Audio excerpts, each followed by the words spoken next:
नमस्कार दोस्तों, आपका हमारे चैनल में स्वागत है।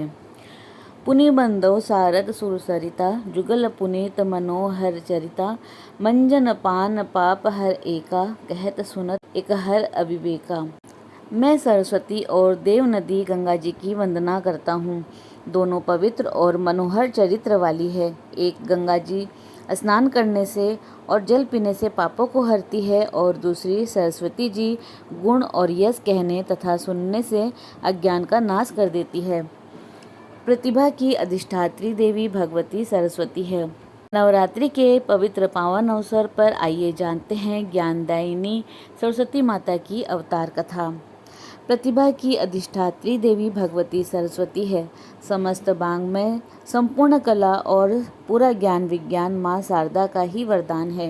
बुधवार को त्रयोदशी तिथि को एवं शारदीय नवरात्रों में ज्ञानदायिनी भगवती शारदा की पूजा अर्चना और उपासना की जाती है। हमारे हिंदू धर्म ग्रंथों में माघ मास के शुक्ल पक्ष की पंचमी अर्थात बसंत पंचमी को भगवती सरस्वती जी की जयंती का पावन दिन कहा गया है। बसंत पंचमी के दिन माता सरस्वती की विशेष आराधना की जाती है। पूजन में पीले और सफ़ेद पुष्प भगवती सरस्वती को अर्पित किए जाते हैं। बसंत पंचमी के दिन भगवती सरस्वती के मंत्रों, पवित्र स्तोत्रों का पाठ किया जाता है। सफ़ेद या पीले वस्त्रों का दान किया जाता है। पूर्व काल में बागेश्वरी देवी के द्वारा नदी का रूप धारण करने के संबंध में प्रचलित यह अवतार कथा आइए जानते हैं। भगवान नारायण की 3 पत्नियां थीं, देवी लक्ष्मी, देवी गंगा और देवी सरस्वती। तीनों ही बहुत प्रेम से रहती और अनन्य भाव से भगवान का पूजन किया करती थी। एक दिन भगवान की ही इच्छा से ऐसी घटना हो गई जिससे लक्ष्मी जी, गंगा जी और सरस्वती जी को भगवान के चरणों से कुछ काल के लिए दूर जाना पड़ा।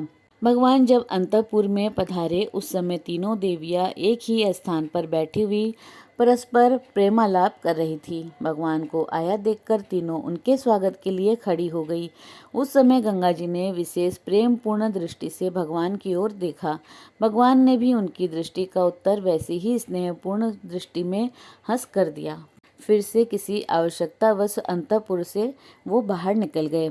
तब देवी सरस्वती जी ने देवी गंगा के उस बर्ताव को अनुचित बताकर उनके प्रति आक्षेप किया। गंगा जी ने भी कठोर शब्दों में उनका प्रतिवाद किया। उनका विवाद बढ़ता देखकर लक्ष्मी जी ने दोनों को शांत करने की चेष्टा की। सरस्वती जी ने लक्ष्मी जी के इस बर्ताव को गंगा जी के प्रति पक्षपात माना और उन्हें श्राप दे दिया कि तुम वृक्ष और नदी के रूप में परिणित हो जाओ। यह देखकर गंगा जी ने भी सरस्वती जी को श्राप दिया, तुम भी नदी के रूप में परिणित हो जाओ। यही श्राप सरस्वती जी की ओर से गंगा जी को भी मिला। इतने में ही भगवान पुनः अंतःपुर में लौट आए।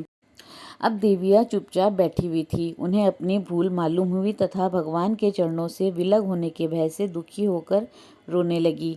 इस प्रकार गंगा जी, सरस्वती जी, लक्ष्मी जी का सब हाल सुनकर भगवान नारायण को खेद हुआ। उनकी आकुलता देखकर वे दया से द्रवीभूत हो उठे। उन्होंने कहा, तुम तीनों एक अंश से ही नदी होगी, अन्य अंशों से तुम्हारा निवास मेरे पास ही रहेगा।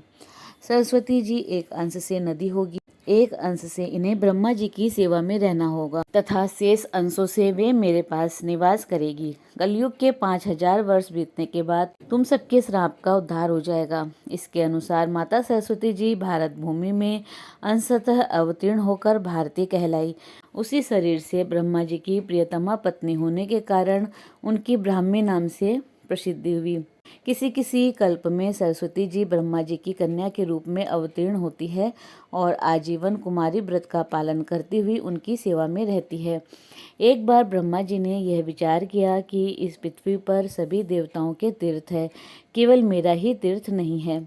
ऐसा सोचकर उन्होंने अपने नाम से एक तीर्थ स्थापित करने का निश्चय किया और इसी उद्देश्य से ब्रह्मा जी ने एक रत्नमयी शिला पृथ्वी पर गिराई। यह शिला चमत्कारपुर के समीप गिरी। अतः ब्रह्मा जी ने उसी क्षेत्र में अपना तीर्थ स्थापित किया। एकावर्ण में शयन करने वाले भगवान विष्णु की नाभि से जो कमल निकला, जिससे ब्रह्मा जी का प्राकट्य हुआ, वह स्थान भी वही तीर्थ माना गया है। वही तीर्थ पुष्कर तीर्थ के नाम से विख्यात हुआ। पुराणों में इस तीर्थ की बड़ी महिमा गाई गई है। तीर्थ स्थापित होने के बाद ब्रह्मा जी ने वहाँ पवित्र जल से पूर्ण एक सरोवर बनाने का विचार किया और इसके लिए उन्होंने सरस्वती देवी का स्मरण किया। सरस्वती देवी नदी रूप में परिणित होकर भी पापी जनों के स्पर्श के भय से छिपी छिपी पाताल में बहती थी।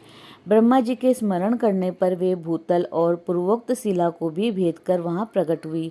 उन्हें देखकर ब्रह्मा जी ने कहा कि तुम सदा यहाँ मेरे समीप ही रहो, मैं प्रतिदिन तुम्हारे जल में तर्पण करूँगा। ब्रह्मा जी का ऐसा आदेश सुनकर सरस्वती जी को बड़ा भय हुआ कि इससे कहीं कोई पापी जल का स्पर्श न कर ले। वे हाथ जोड़कर बोली कि भगवान, मैं जन संपर्क के भय से पाताल में रहती हूँ, कभी प्रकट नहीं होती, किंतु आपकी आज्ञा का उल्लंघन करना भी मेरी शक्ति के बाहर है। अतः आप इस विषय पर भलीभांति सोच विचार कर जो उचित हो वैसी व्यवस्था कीजिए। तब ब्रह्मा जी ने सरस्वती जी के निवास के लिए वहाँ एक विशाल सरोवर खुदवाया। सरस्वती जी ने उसी सरोवर में आश्रय लिया। इसके बाद ब्रह्मा जी ने बड़े बड़े भयानक सर्पों को बुलाकर कहा कि तुम लोग सावधानी के साथ सब ओर से इस सरोवर की रक्षा करते रहना, जिससे कोई भी सरस्वती जी के जल को स्पर्श ना कर सके। एक बार भगवान विष्णु ने सरस्वती जी को यह आदेश दिया कि तुम बड़वा नल यानी कि अग्नि को अपने प्रभाव में ले जाकर समुद्र में छोड़ दो। सरस्वती जी ने इसके लिए ब्रह्मा जी की भी अनुमति चाही। लोकहित का विचार करके ब्रह्मा जी ने भी बाग देवी को इस कार्य के लिए सम्मति दे दी। तब देवी सरस्वती ने कहा, भगवान, यदि मैं भूतल पर नदी रूप में प्रकट होती हूँ तो पापी जनों के संपर्क का भय है, और यदि पाताल मार्ग से इस अग्नि को ले जाती हूँ तो स्वयं अपने शरीर के जलने का डर है। तब ब्रह्मा जी ने कहा कि तुम्हें जैसे सुगमता हो उसी प्रकार कर लो। यदि पापियों के संपर्क से बचना चाहती हो तो पाताल के मार्ग से ही जाओ, भूतल पर प्रकट ना होना। साथ ही जहाँ भी तुम्हें बड़वा नल यानी कि अग्नि का ताप असह्य हो जाए वहाँ पृथ्वी पर नदी रूप में प्रकट भी हो जाना, इससे तुम्हें शरीर पर उसके ताप का प्रभाव नहीं पड़ेगा। ब्रह्मा जी का यह उत्तर पाकर भगवती सरस्वती अपनी सखियों गायत्री, सावित्री और यमुना आदि से मिलकर हिमालय पर्वत पर चली गई और वहां से नदी रूप होकर धरती पर प्रवाहित हुई। उनकी जल राशि में कच्छप, ग्रह आदि जल जंतु भी प्रकट हो गए। बड़वा नल को लेकर वे सागर की ओर उपस्थित हुई। जाते समय वे धरती को भेद कर पाताल मार्ग से ही यात्रा करने लगी।